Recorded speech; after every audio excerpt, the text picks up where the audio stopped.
লা ইলাহা ইল্লাল্লাহ। শ্রমিকদের সর্বনিম্ন মজুরি ৮,০০০ টাকা। দ্রব্যমূল্যের ঊর্ধ্বগতির সময় তা খুবই কম। মজুরি বাড়ানোর আন্দোলনে হতাহত হয়েছে। মজুরি নির্ধারণের মানদণ্ড কি হওয়া উচিত? কোরআন সুন্নাহর আলোকে শ্রমিকদের অধিকার সম্পর্কে কিছু বলুন প্লিজ।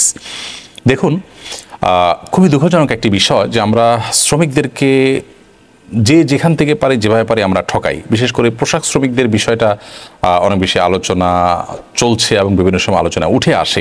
আমি যতটুকু জানি যে বাংলাদেশ সহ আরও যে সমস্ত দেশ পোশাক রপ্তানি করে এবং তৈরি পোশাক শিল্প যে সমস্ত দেশগুলোতে আমাদের মতো আছে এবং যারা আমাদের কম্পিটিটর, সেই কম্পিটিটররা তারা যে মজুরি দিয়ে থাকে, এমনকি আমাদের মানে আশেপাশের দেশগুলো, পাকিস্তানের মতো দেশ বা আরও যে সমস্ত দেশগুলো যে মজুরি দিয়ে থাকে তার চাইতেও বাংলাদেশে শ্রমিকদের মজুরি কম দেওয়া হয়। প্রশ্ন হলো যে তারা বাংলাদেশের কম্পিটিটর হয়ে তারা যদি শ্রমিকদের মজুরি বেশি দিয়েও ব্যবসা করতে পারেন, তাহলে আমাদের দেশে ব্যবসায়ীরা কেন পারবেন না? এটা অনেক বড় একটি প্রশ্ন।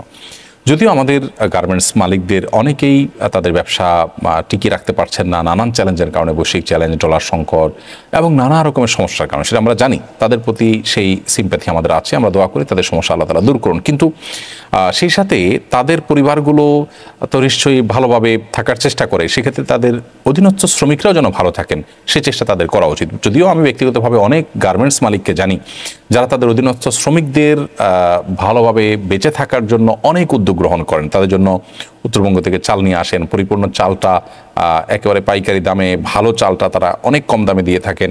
এমনকি আমি কোনো গার্মেন্টসের মালিককে জানি আমার পরিচিতদের মধ্য থেকে যে শ্রমিকদেরকে, নিজেদের অধীনস্থদেরকে গরুর খামার করে সেখান থেকে তাদেরকে দুগ্ধ জাতীয় খাবার এগুলো স্বল্প মূল্যে কোনো ব্যবসা করা ছাড়া শুধুমাত্র তাদের জন্য সরবরাহ করছেন, এবং আরও অনেকভাবে হেল্প করছেন আলহামদুলিল্লাহ।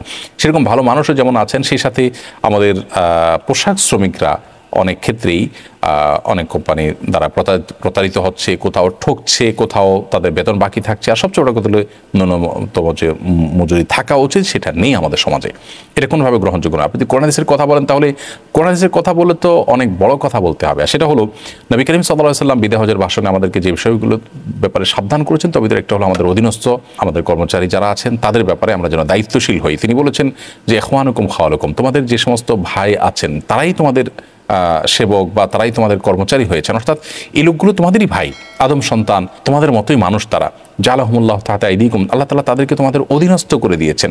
অর্থাৎ আল্লাহ চাইলে উল্টোটাও করতে পারতেন, বিধায় তাদেরকে তোমরা মানুষ মনে করবে এবং তোমরা যা খাও তাদেরকে সে খাবার খাওয়াবে, তোমরা যা পরিধান করো তাদেরকে সেই পোশাক পরিধান করাবে। আপনি চিন্তা করুন, একজন মালিক তার কর্মচারীর ছেলেকে বা কর্মচারীর জন্য ওই পোশাক নেবেন যেটা তার নিজের জন্য কেনেন। এটা কি আমরা আসলে এই সমাজে চিন্তা করতে পারি? আমরা সভ্যতার দাবি করি, কিন্তু আসলে আমরা যে সমাজে বসবাস করছি সেটা সভ্যতার ধারে কাছেও নেই। প্রিয় নবী সাল্লাল্লাহু আলাইহি ওয়াসাল্লাম সেই 1450 বছর আগে তার অধীনস্থদেরকে সাথে নিয়ে তিনি খানা খাইতেন এবং তাদেরকে খানা খাওয়ার শিক্ষা দিয়েছেন একসাথে বসে, একই মানের খাবার খাওয়ানোর কথা।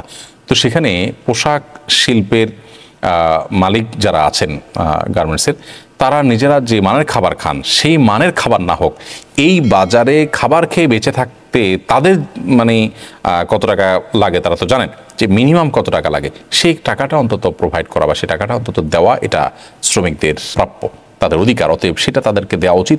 ৮,০০০ টাকায় বর্তমান বাজারে একটা পরিবার কোনোভাবেই তার জীবনযাপন করতে পারেন না স্বাভাবিকভাবে, সন্দেহাতীতভাবে তাদের সীমাহীন দুর্ভোগ এবং কষ্ট হয়।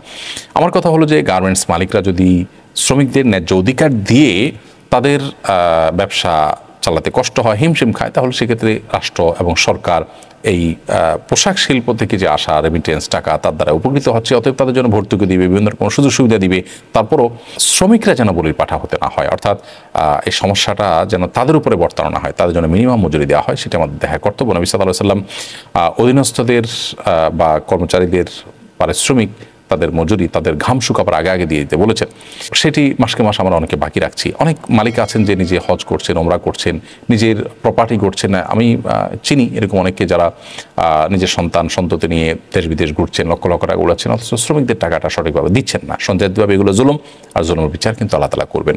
বিধায় এই ব্যাপারে আমাদের আল্লাহর ভয় থাকা উচিত, সতর্ক থাকা উচিত। আমি অনেক মালিক পক্ষকে অবশ্য জানি, ভালো আমাদের সমাজে বহু মানুষ আছেন যারা তাদের শ্রমিকদেরকে খুশি রাখার জন্য, তাদেরকে সুখে রাখার জন্য অনেক চেষ্টা করেন, অনেক উদ্যোগ গ্রহণ করেন, তাদেরকে বিভিন্নভাবে হেল্প করেন, সহযোগিতা করেন।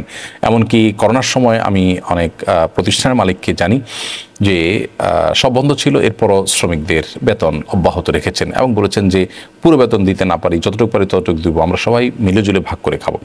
তো এরকম মানসিকতার মানুষও আছে। আমাদের ব্যবসা বাণিজ্য হবে মানুষের কল্যাণে, যে এর মাধ্যমে অনেকগুলো পরিবার চলবে, তারা বেঁচে থাকবে। যদি তাদের রক্ত চুষে আমি লাভবান হওয়ার চিন্তা করি, তাহলে সেক্ষেত্রে এটা কোনো মুসলমানের চিন্তা হতে পারে না, এটা কোনো সুস্থ বিবেকসম্পন্ন মানুষের চিন্তা হতে পারে না। আল্লাহ তাআলা আমাদেরকে মনুষ্যত্ব দান করুন, মুসলমান হওয়ার তৌফিক দান করুন। আমরা অনেকে নামাজ রোজা পড়ি, রাখি, অনেকে যাকাত হজ করি, ওমরা করি, অনেক ভালো ভালো কাজ করি, দান সাদেকাও করি, কিন্তু আমাদের অধীনস্থদের হক আমরা আদায় করছি না। নিঃসন্দেহে এর কারণে আল্লাহর দরবারে আমাদেরকে কিন্তু জবাবদিহিতার মুখোমুখি হতে হবে। এটা আমরা দায়িত্বশীলতার পরিচয় দিই এবং শ্রমিকদের মজুরি আমরা সময় মতো সঠিকভাবে, সঠিক মাত্রায়, সঠিক পরিমাণে দিই এবং নিজের বিবেককে জিজ্ঞাসা করি যে আমি বাজারে সর্বনিম্ন আপনার যা না হলে নয়, সে বাজারটা করে বেঁচে থাকতে আমার কত টাকার প্রয়োজন হয়, তাকে কমপক্ষে সে পরিমাণ টাকা যেন আমরা দিই। আল্লাহ আমাদেরকে সেই তৌফিক দান করুন। লা ইলাহা ইল্লাল্লাহ।